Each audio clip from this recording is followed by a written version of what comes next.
ये संसार सबको भिन्न भिन्न दिखता, अलग अलग दिखता। बालक को जैसा ये संसार दिखता वैसा युवा को नहीं दिखता, और जैसा संसार एक युवा को दिखता है वैसा वृद्ध अवस्था में नहीं दिखाई देता। पशु को जैसा दिखता वैसा एक मानव को नहीं दिखाई देता, और जैसा एक मानव को दिखाई देता वैसा किसी साधु महापुरुष को नहीं दिखाई देता। उनकी दृष्टि से देखो तो संसार अलग ही है, क्योंकि सारा जो खेल है वो दृष्टि का है। जिसने जैसे इस संसार को देखा, किसी ने इसको बंधन के रूप में देखा तो संसार ने उसको बांधा। जिसने इस संसार को मुक्ति के रूप में देखा उसको मुक्ति मिली। जिसने इस संसार को भक्ति के रूप में देखा उसको भक्ति मिली। तो ये तो वैसा ही है जैसे हाथी एक है, पर अगर हर अंधे को उसको स्पर्श करवाओगे और पूछोगे कैसा है हाथी, कैसा दिखता है, तो जो उसका पांव पकड़ेगा वो कहेगा खंबा जैसा दिखता है। जो उसका सूंड पकड़ेगा उसको हाथी कुछ और रूप में दिखाई देगा। जो दांत पकड़ेगा उसको हाथी कुछ और रूप में दिखा, पर हाथी तो एक ही है ना। तो संसार भी एक ही है, पर सबकी अलग अलग दृष्टि के कारण, नजरिए के कारण संसार सबको अलग अलग दिखता है। जो माया में बंधे होते हैं हम जैसे जीव, उनके लिए संसार बंधन है। जैसे एक ताला हो, ताला को बंद करने की भी वही चाबी होती है, और ताले को खोलने की भी, खोलने की बंद करने की अलग अलग चाबी होती है। ताले की एक ही चाबी होती है। चाबी एक ही है, ताला भी एक ही है, पर किस तरफ घुमा रहे हो उस पर निर्भर करता है कि ताला खुलेगा कि ताला बंद होगा। तो वैसे ही संसार में बंधन भी है और संसार में मुक्त अवस्था भी है, मुक्ति भी है, पर किस तरफ मन को ले जा रहे हो उस पर निर्भर करता है कि संसार में हम बंधेंगे या संसार से मुक्त हो जाएंगे।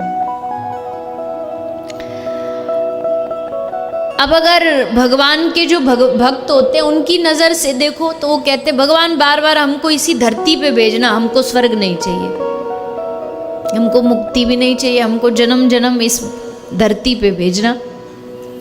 तो भगवान के भक्त होके जन्म मांग रहे हैं बार बार, किस लिए? बोले उनको पता है कि यहाँ जन्म लेके भजन करेंगे तो ही भगवान मिलेंगे। एक यही रास्ता है धरती का, भूलोक का, जहाँ भजन करके भगवान को प्राप्त किया जा सकता है, और दूसरा दुनिया में कोई लोक नहीं है जहाँ भजन किया जा सके। अच्छा, एक बात और सुन लो, देवलोक कौन सा है? ये तो हो गया पृथ्वी लोक, भूलोक जिसमें हम रहते हैं। देवलोक कौन सा है? किसको बोलते देवलोक? नहीं पता?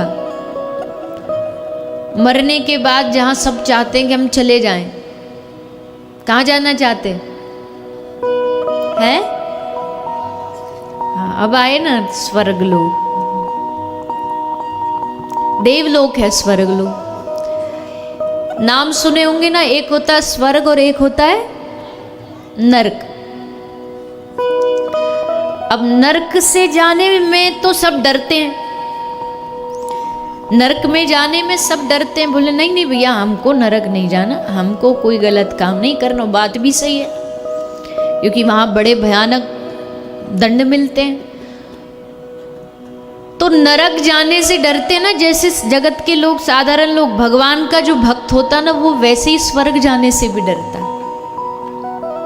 ये बड़ी विचित्र बात है, क्योंकि अधिकतर हमको बचपन से यही सिखाया गया कि मरने के बाद कहाँ जाना है?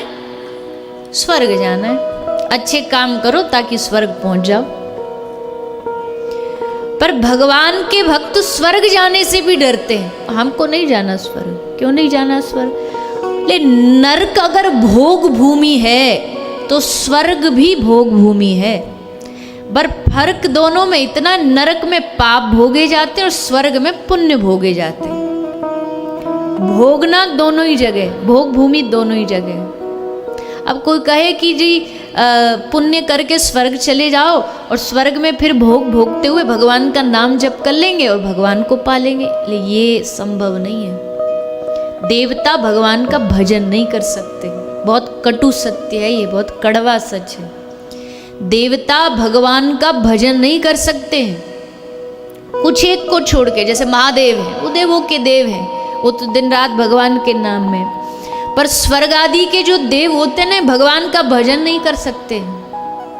ये स्वर्ग गए अपने पुण्यों को भुगतने के लिए, और जैसे ही पुण्य खत्म होगा, क्योंकि अब भोगते भोगते भोगते भोगते फिर पुण्य खत्म एक दिन तो होंगे, क्योंकि देव योनि में आप कोई नया पुण्य भी नहीं कर सकते, ना आप भजन कर सकते, ना आप कोई नया पुण्य कर सकते।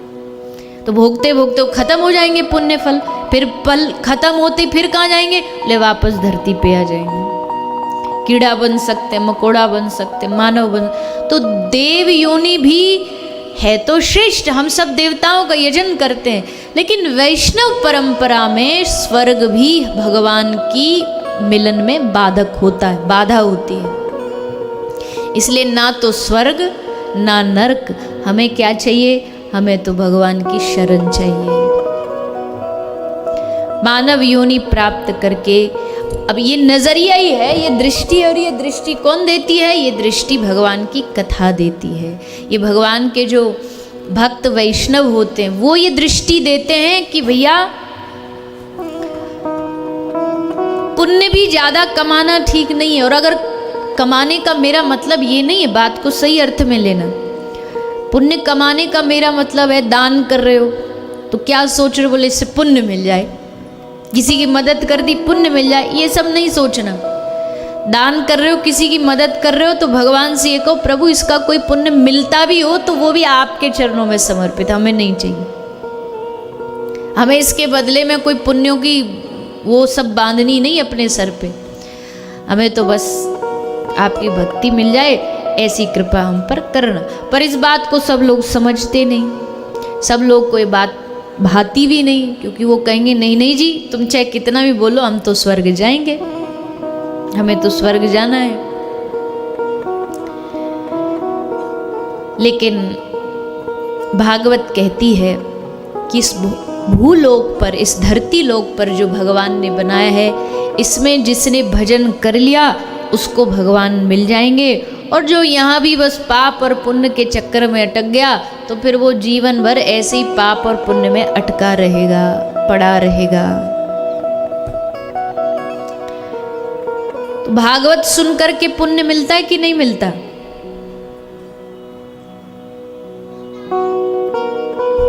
मिलता है। भागवत सुनकर के पुण्य मिलता है, क्योंकि ये बात तो शास्त्र कहते हैं।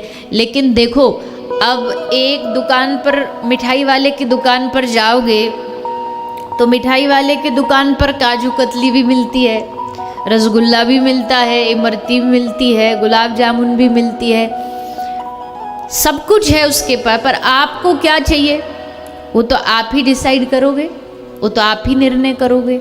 हाँ, ज़्यादा से ज़्यादा वो मिठाई वाला ये कर सकता है कि आपको एक एक छोटा छोटा पीस चखा दे, बोले आप जो अच्छा लगे वो ले लो। तो भागवत श्रवण से पुण्य भी मिलता है, भागवत श्रवण से सत्कर्म का फल भी मिलता है, भागवत श्रवण से हमें सारी चीज़, भोग जो सांसारिक भोग है वो भी मिल जाएंगे। और एक और बड़ी बात, भागवत श्रवण से क्या मिल जाएगा, बोले भागवत श्रवण से भगवान भी मिल जाएंगे। अब आप निर्णय करो कि आपको क्या चाहिए। आपको संसार की कोई चीज चाहिए तो भागवत जी वो दे देंगी, आपको कोई पुण्यों की अभिलाषा है तो वो दे देंगी। पर अगर जिसको कोई अभिलाषा नहीं, अन्याभिलाषिता शून्यम ज्ञान कर्माद्यनाव्रतम, जिसको और अभिलाषा नहीं, एक ही अभिलाषा है, आशा एक राम जी से, दूजी आशा छोड़ दो।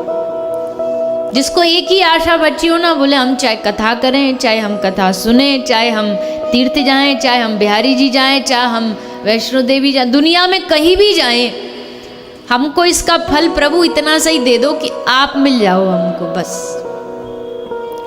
और आप ना भी मिलो तो आपकी भक्ति मिल जाए, क्योंकि हमको पता भक्ति मिलते ही तो भगवान तो अपने आप आ ही जाएंगे, भगवान तो पीछे पीछे भक्ति के आ ही जाते हैं। तो यहाँ सब प्रकार की वैरायटी है, सब प्रकार के व्यंजन है, हमें क्या चाहिए वो हमको निर्णय करना होगा।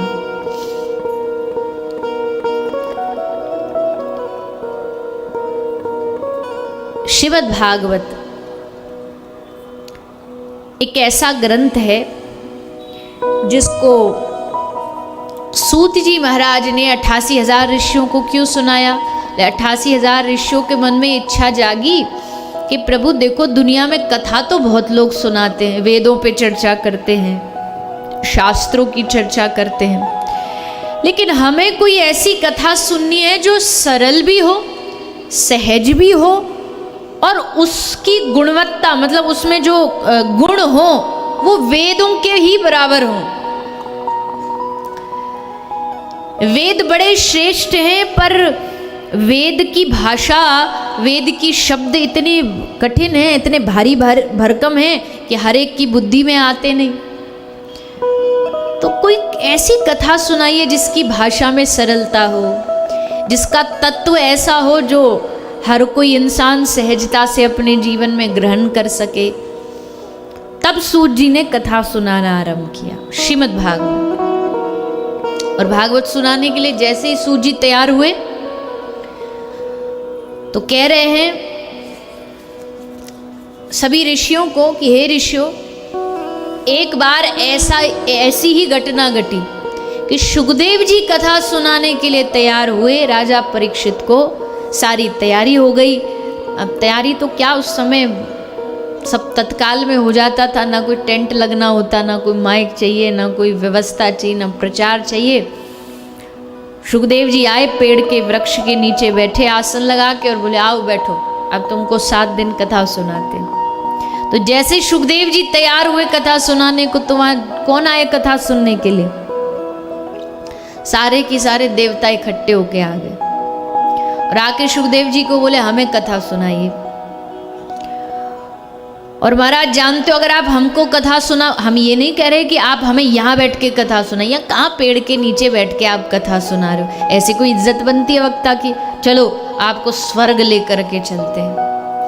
स्वर्ग में देवताओं के पास तो कोई धन की वैभव की कमी नहीं होती, तो आपके लिए बढ़िया सोने चांदी हीरा जवाहरात का एक सिंहासन बनाएंगे, उस पर बैठ के आप तब कथा सुनाएंगे।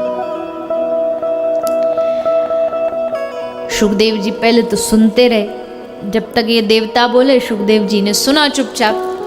और फिर जब इन देवताओं ने अपना आग्रह रख दिया, तब सुखदेव जी ने इन सब में जोर की फटकार लगाई। सुखदेव जी ने देवताओं को फटकार लगाते हुए कहा कि तुम मेरी कथा को और मुझको बिकाऊ समझते हो? तुम समझते हो कि तुम मुझे सिंहासन का लालच दोगे कि चलो हमारे स्वर्ग में कथा सुनाओ, तो मैं लालच के मारे, लोभ के मारे भगा चलाऊंगा? आज इस कथा को यहाँ मैं राजा परीक्षित को सुना रहा हूं तो कोई लोभवश नहीं कि एक राजा बैठा है चलो कथा सुनाते। मुझे कोई इस राजा से लेना देना नहीं। क्या दे सकता है ये राजा मुझे? तुम्हें लगता है कि ये कथा मैं लालचवश लोभवश सुना रहा हूं, तो तुम्हारी भूल है। लौट जाओ यहां से, तुम इस कथा के अधिकारी नहीं हो। देवताओं ने फिर ट्राई किया एक बार और कि चलो हो सकता स्वर्ग का लालच नहीं, पर मैं मरूं ना, ये लालच तो सबको ही होता है, और वो भी एक राजा जिसकी मृत्यु निश्चित है 7वें दिन।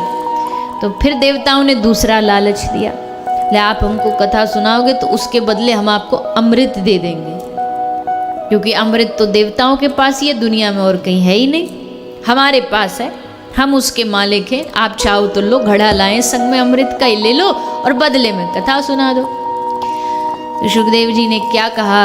सुखदेव जी कहते क्व सुधा क्व कथा लोके क्व कांच क्व मनिर्महान। अरे बावरे देवताओं, कहाँ कांच और कहाँ हीरा, कहाँ तुम्हारा ये अमृत जिसको पी के भी आदमी अमर तो हो जाएगा पर मरने का डर नहीं जाएगा मन में से। क्या फायदा ऐसे अमृत का? कहाँ ये कांच अमृत और कहाँ हीरा श्रीमद् भागवत। इस अमृत की तुलना तुम भागवत जी से कर रहे हो। तुम इस अमृत की महिमा नहीं जानते। तुम्हारे अमृत से कई गुना महान है भागवतामृत। और ये बात ब्रज की गोपियां कहती हैं। कैसे कहती हैं?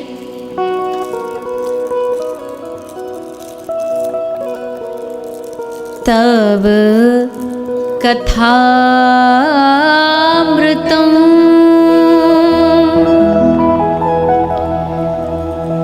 तप्त जीवनम् कविभिरीडितम्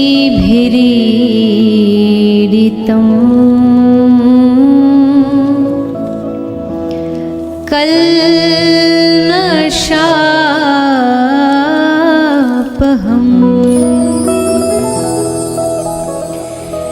श्रवणमङ्गलम्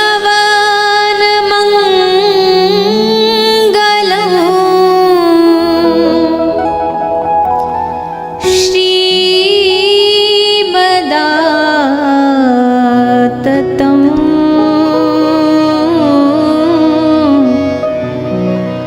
भुवि गृह्णन्ति ते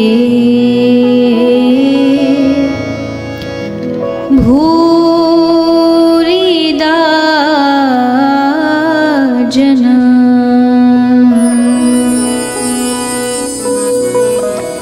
तव कथामृतं तप्त जीवनं कविभिरीडितं कल्मषापहं श्रवणमंगलम श्रीमदाततम् भुवि गृह्णन्ति ते भूरिदा जना। गोपियां कहती हैं हमको नहीं चाहिए अमृत। हम उस अमृत को पा करके कोई लाभ नहीं प्राप्त करना चाहती। हमको नहीं अमर होना। हमारी जितनी जिंदगी उतनी बहुत है, बेहतर है। तो फिर हमको कौन सा अमृत चाहिए? कथामृतम तप्त जीवनम। तपते हुए जीवों को, जिनका जीवन बड़ा हताशा से, निराशा से गुजर रहा हो, जिनको लगता भी हमारे जीवन सब कुछ होते हुए भी जिनको लगता हमारे जीवन अरे भैया हमको तो कुछ नहीं मिला, ऐसे लोगों को सत्संग की बहुत आवश्यकता है। सत्संग की एक घड़ी भी अगर उनको मिल गई ना, एक घड़ी भी उनको प्राप्त हो गई, एक क्षण भी उनको प्राप्त हो गया सत्संग का। श्री गोसाई जी, श्री गोस्वामी तुलसीदास जी, गोस्वामी जी ने अपने रामचरितमानस में वैसे तो बहुत महिमा गाई है भगवान की भक्ति, पर दो चीज़ों की महिमा विशेष गाई है। एक गाई है राम नाम की और एक गाई है भगवान के सत्संग की। रामचरितमानस में हर पन्ने पर कोई ना कोई महिमा आपको राम नाम की या भगवान के कथा की कोई ना कोई चौपाई में मिल ही जाएगी। गोसाई जी वर्णन करते हैं, सो धन धन्य प्रथम गति जाकी, श्री राम जय राम जय जय राम, श्री राम जय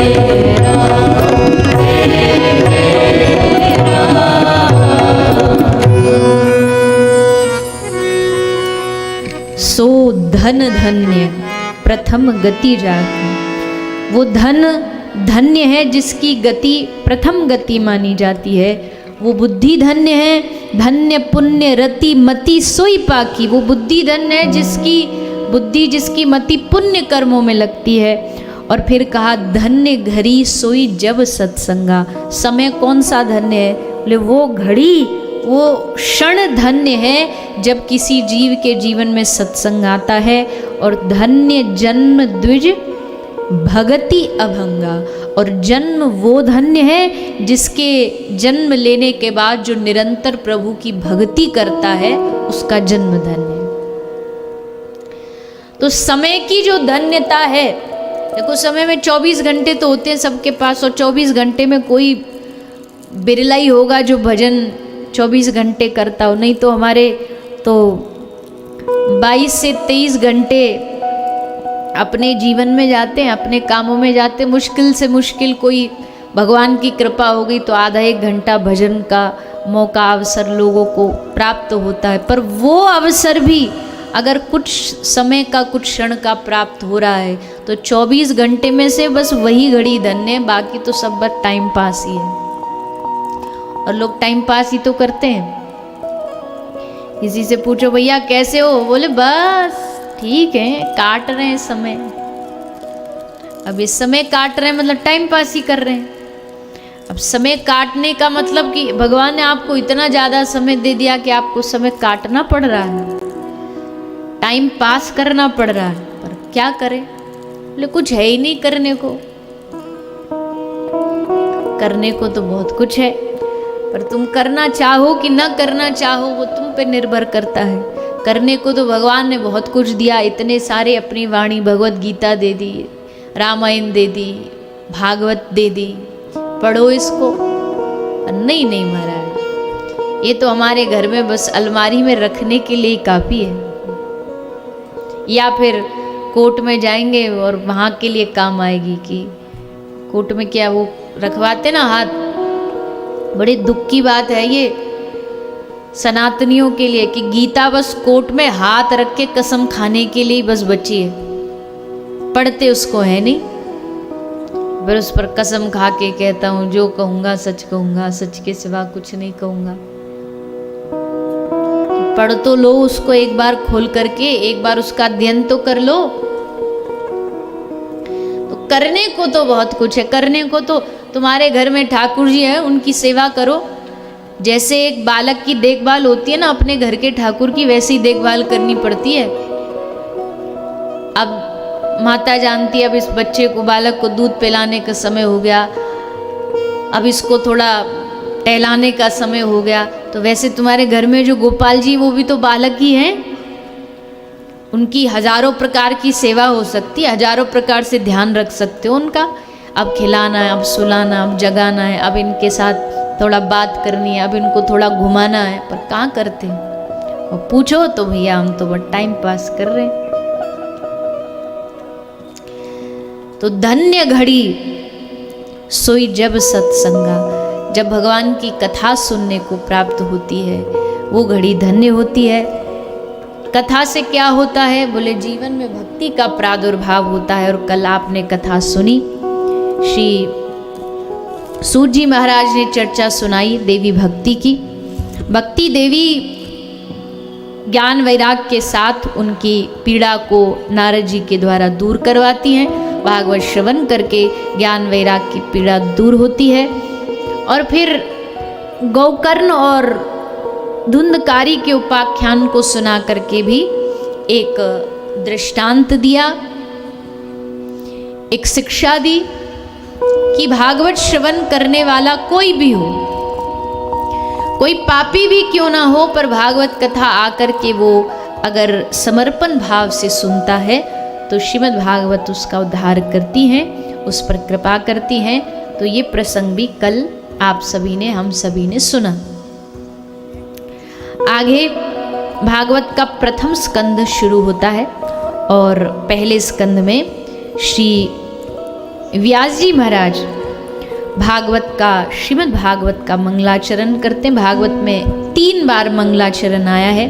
कथा के आरंभ में व्यास जी ने किया है, बीच में मध्य में जब सुखदेव जी ने कथा सुनानी आरंभ की तब उन्होंने एक बार मंगलाचरण किया है, और कथा के विश्राम में एक बार सूत जी ने भागवत का मंगलाचरण गाया है। तो श्रीमद् भागवत का मंगलाचरण वर्णन करते हुए श्री व्यास जी महाराज वर्णन करते हैं। जन्माद्यस्य यतोऽन्वयादितरत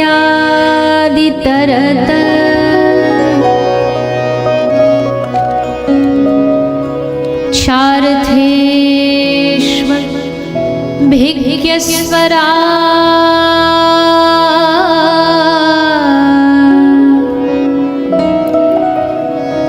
तेने ब्रह्म हृदयादिक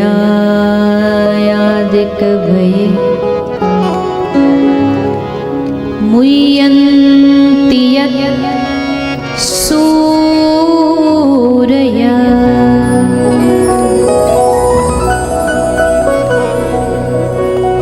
तेजो वारी मृदां यथा विनिमयो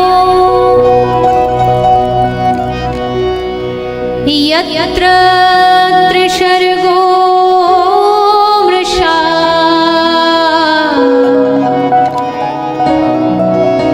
धाम्ना स्वेन सदा निरस्तकुहकम् सत्यं परं धीमहि।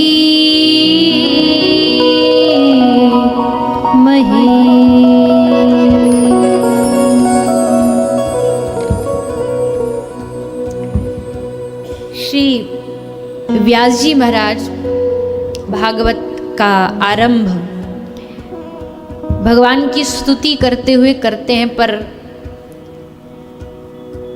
न किसी एक भगवान, न किसी एक देवी देवता, न किसी एक धर्म संप्रदाय जातिवाद का नाम लेकर के व्यास जी ने नाम लिया सत्यम परम धीमहि।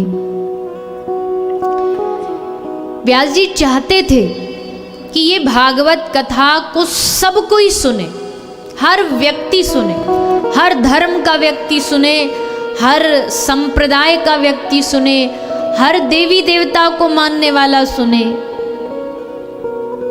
तो व्यास जी ने क्या सोचा, अगर हम पहले पन्ने में पहले श्लोक में ही लिख देंगे कृष्णाम परम धीमहि, तो लोग क्या टैग दे देंगे कि ये तो कृष्ण भक्तों की कथा है, क्योंकि इसमें कृष्ण भगवान को प्रणाम किया गया। तो ये कथा एक की बन के रह जाएगी।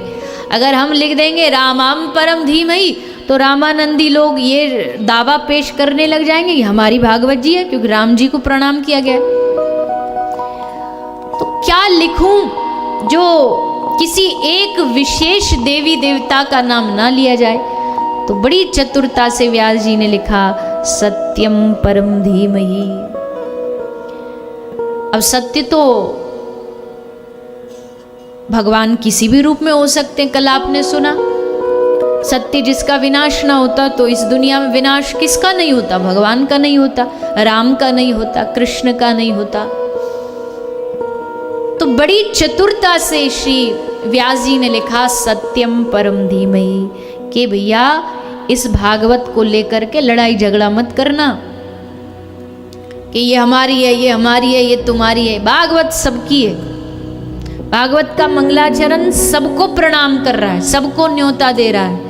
तुम किसी भी क्षेत्र के हो, किसी भी भगवान को माने, सत्य को तो मानोगे ही मानोगे। चाहे कोई क्रिश्चियन हो, चाहे कोई सिख हो, चाहे कोई हिंदू सनातनी धर्म वाला, सत्य को कौन नकार सकता है? हर धर्म कहेगा भैया सत्य तो सत्य है, सत्यम परम धीमहि। इसलिए व्यास जी ने ये शब्द लिखा सत्यम परम धीमहि। लेकिन फिर भी आजकल कुछ मंदमती के लोग अभी भी अपने ग्रंथों को लेके लड़ते रहते, अपने धर्म को ही लेके लड़ते रहते, अपने भगवानों को ही लेके झगड़ा करते रहते। मंदिरों में झगड़ा अपना अलग है,